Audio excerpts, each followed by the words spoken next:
So the first thing that you want to really work your way backwards from is what are the most common modifications that people might make? This can be a hard question to answer, but generally speaking,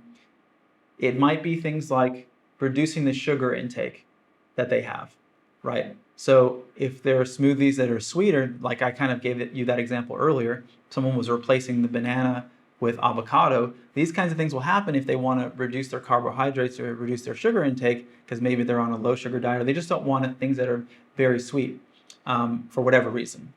Now, it's important that your staff is aware of your product enough, even if they don't make the smoothies, but your retail staff should be trained in such a way that they're very aware of how the modifications are going to affect the taste and the consistency of the product. So this allows the customer to be empowered so that when they receive the drink, they know what they ordered, because the last thing that you want to happen is for them to think you're the reason that their smoothie turned out poorly. And this goes for juices. I know I'm kind of giving this example with smoothies, but for juices and acai bowls and everything on your menu that you can modify.